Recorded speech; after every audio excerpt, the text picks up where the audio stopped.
Back here on another day. Yesterday we finished up the reduction box where we added the adapter here from Marlin Crawler. Today we're going to be ripping apart this guy right here, which is another T case, and we're going to be adding a 4.7 gear, and we're going to be changing this one from a forward shifter to a top shifter. We got both those products from Trail Gear.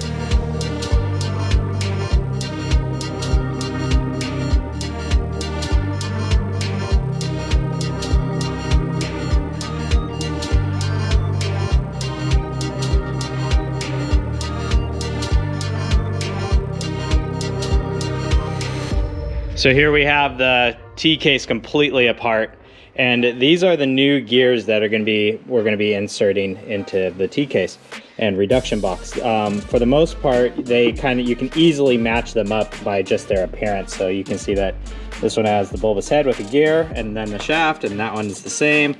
This guy has the skinny little shaft, as does this one, the Tyler gear. And here's the 4.7 that's going to be replacing onto this guy. We left it in place right now, but we're going to have to pull off the snap ring and back. We were unsure if we needed to tack it from this side or the other side, and apparently it's the other side. So we're going to be pulling that apart a little bit more, and then we're going to be putting the new gear sets into place, and then we're going to be putting the new shift rails up on top to make it a top shift.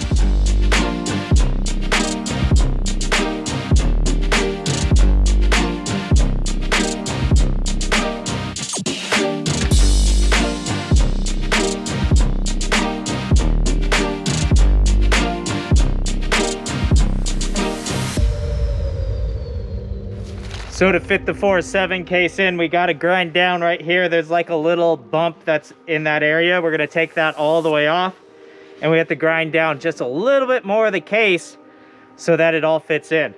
I'm going to use a grinding stone, no guard, so that it'll fit inside of that area. So it's not the safest thing, but it'll work.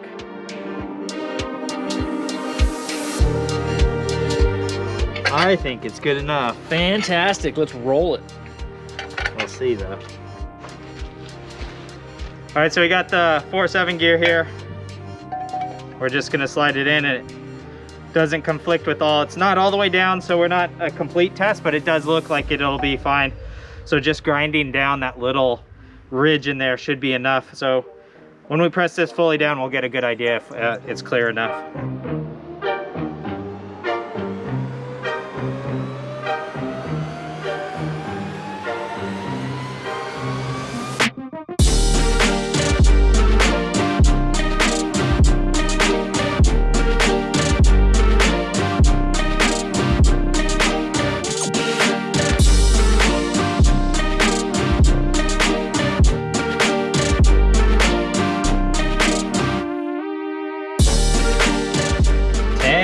Foot-pounds, 10.1, 10.2, ooh, 10 on the nose.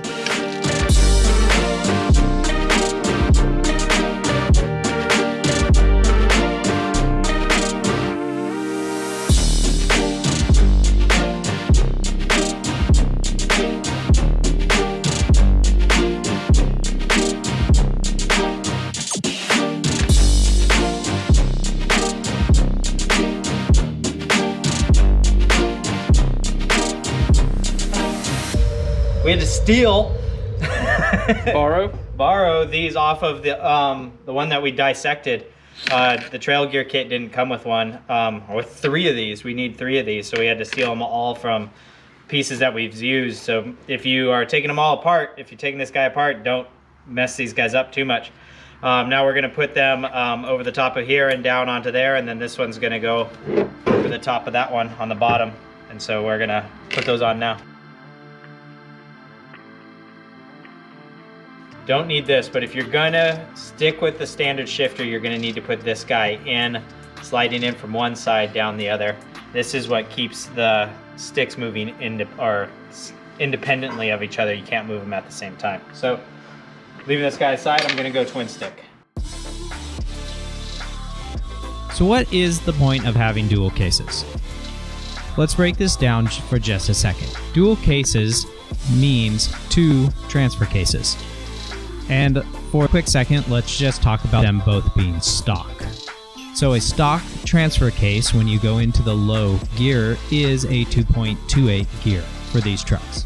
When you shift the transmission into four-wheel drive low, you are reducing your gearing by 2.28. If you have dual transfer cases, and then you shift the second transfer case down into low, you have now multiplied your gearing reduction by 2.28. So 2.28 times 2.28 happens to be 4.56. So when you add your gearing into low, you are reducing your gearing by 4.56. In my second transfer case in this build, I added a 4.7 gear. So that one gear is lower than a double transfer case that are both stock gears. And when you shift the first transfer case, which is going to be a 2.28, into low, and the second transfer case, which is going to be a 4.7, into low, that comes out to be 10.7 gear reduction through your drivetrain. I did a whole episode on crawl ratio, which I'll link above if you're interested to figure out what your crawl ratio is. But the reason that you want to do dual cases if you're a rock crawler is that you are going to be getting a much better crawl ratio, helping you tackle obstacles and giving you more torque. It's been a long few days and a massive help from Hustle Nuts. Thank you so much. Make sure to go check him out. He's a good buddy of mine. We've got the dual cases in, everything's bolted up. This is pretty much at the height it's gonna be. It looks super high and it is super high. That's because I'm gonna go to a flat belly. So a flat belly is completely flat. I'm gonna go from the bottom of the frame rails. I'm gonna have a piece of steel that goes right across there. So nothing is gonna be hanging below the frame rails except for like the drive shaft and axles and suspension and stuff. But due to the drivetrain, nothing's gonna be below the frame rails. It's gonna be a massive project. Building the cross member is gonna be the next thing we've got to do. I might have to get rid of this cross member because how high it is up back here. So we'll see. That'll all be on the next episode, so I really appreciate you guys watching. Hammer down on that subscribe button. And like always, my friends, keep crawling.